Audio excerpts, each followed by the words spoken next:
we're doing the third part of the series. We've done the Western region. So we've looked at Western region, looked at all of these. We sort of ranked them, in my opinion. We've looked at the Eastern region, ranked them too.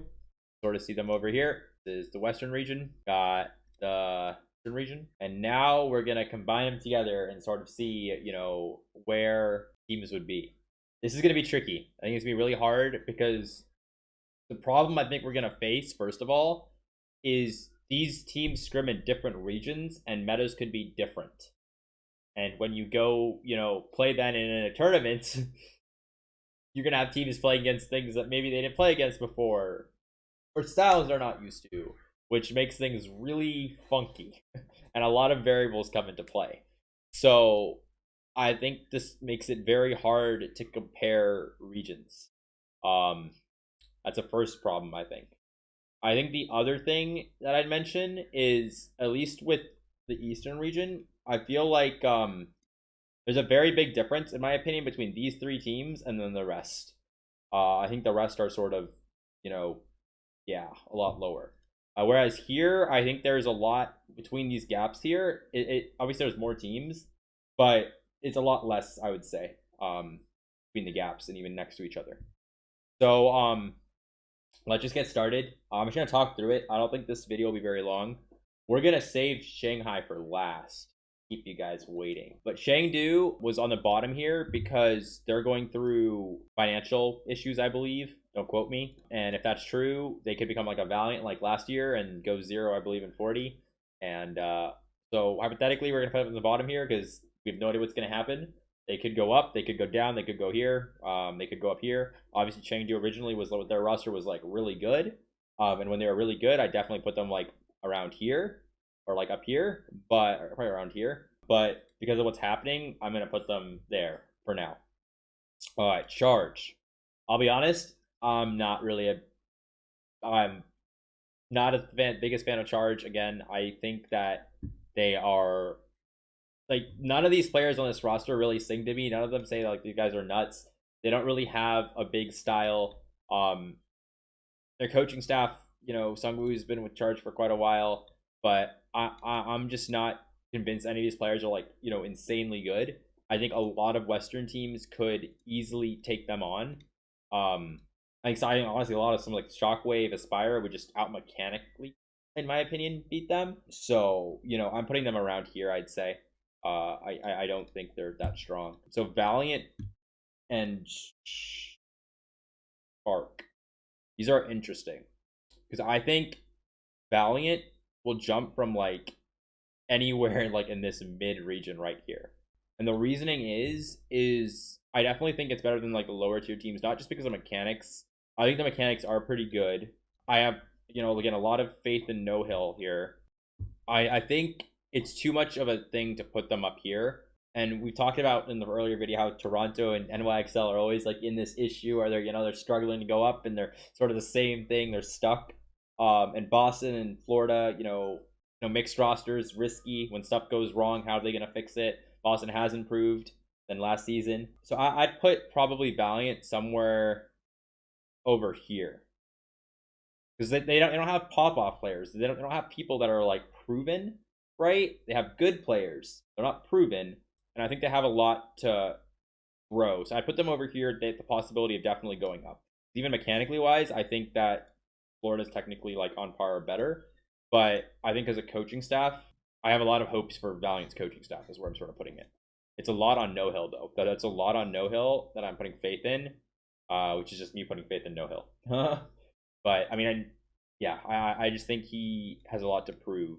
And we'll see. I mean, it could be like, you know, just because, you know, you win everything in Tier 2 doesn't mean you're going to go into Tier 1 and start winning everything. So, well, we'll have to see. Next. So, we did these two. Oh, Spark. So, Spark, I'm putting them over here. Reasoning, very straight up, is I some of these players are just good. Like, I've talked about it before, but Alpha E, I'm a big fan of him. Irony, big fan. Super Rich is like not bad. Pineapple, not bad. Bernard, good. I really don't want this person to play. I do not think they're that great. Architect, very niche, and Gushui, mid tier. Doesn't do anything fancy. And Chengdu, again, my problem with this roster is like he hasn't really worked with a mixed roster before, so I'm very like, it sort of makes me think of this with a mixed roster.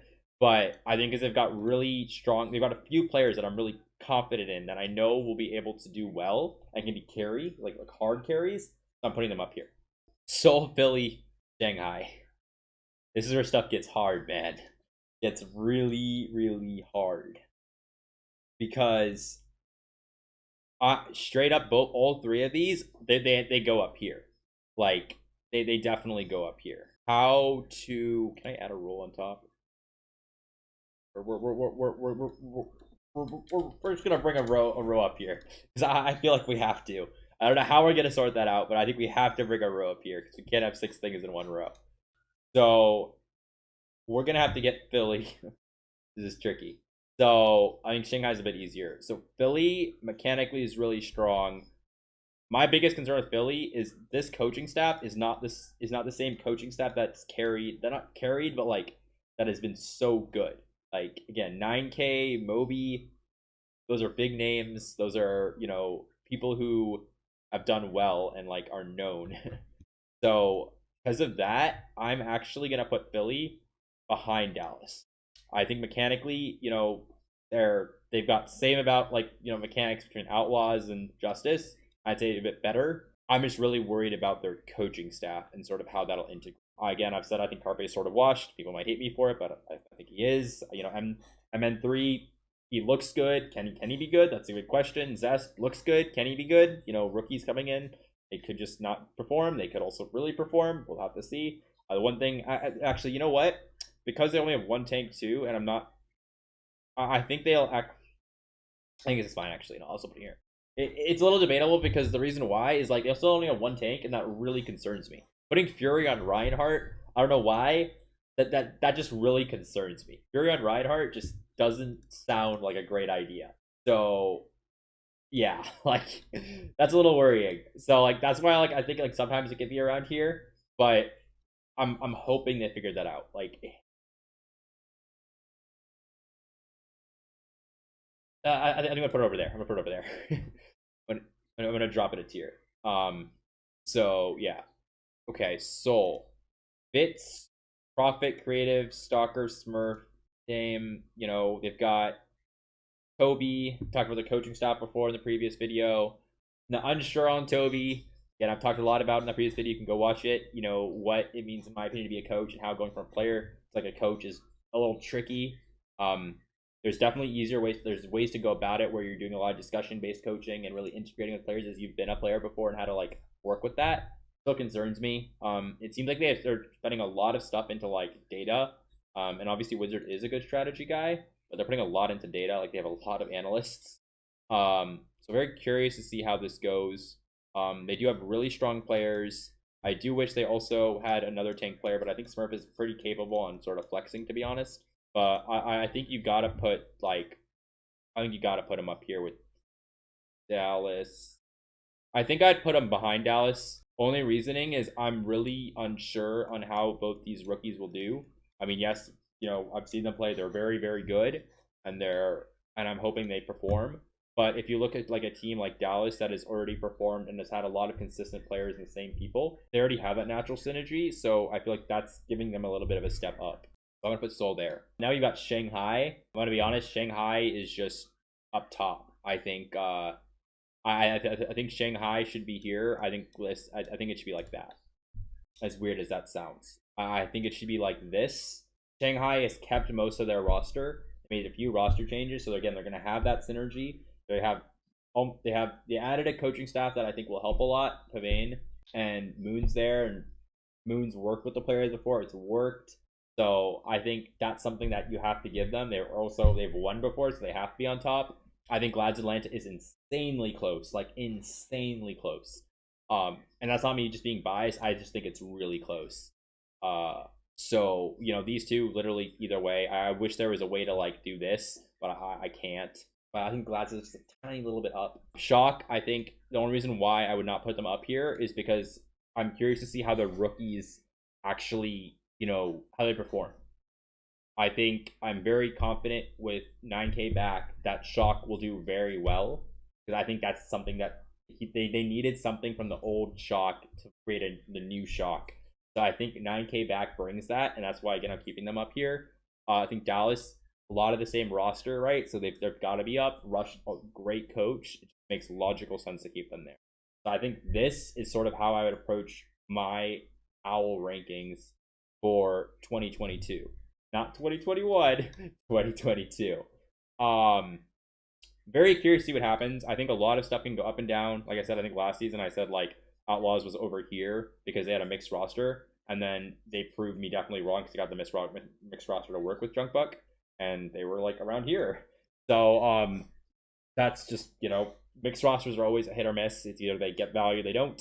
So I'm curious. I'm definitely curious to see how some of these teams work, and how they end up doing. But yeah, that's pretty much it. I'll summarize by saying again, it's really hard in my opinion to compare APAC teams and Western teams just because they're playing probably completely different metas, or at least if not same comp, they're playing a completely different style of playing the comp. And when all of a sudden they play each other, it's like, who is this team? What are they running? Or like, we either know how to counter this fully, or we can't counter them because we haven't played it before, and they're the best at that, so we have to figure out how to adapt. And I think Atlanta's a prime example of how they approach that, right? We're like, these guys are the best at ball comp. We can't beat them at ball comp. We're going to approach it this way. And it's not meta, like quote unquote meta, but we're going to make it our meta, and we're going to make it work. And they've made it work, and they did really well. I think this is my power rankings, and yeah, I hope you guys enjoyed. If you have any questions, feel free to leave in the comments. Thank you.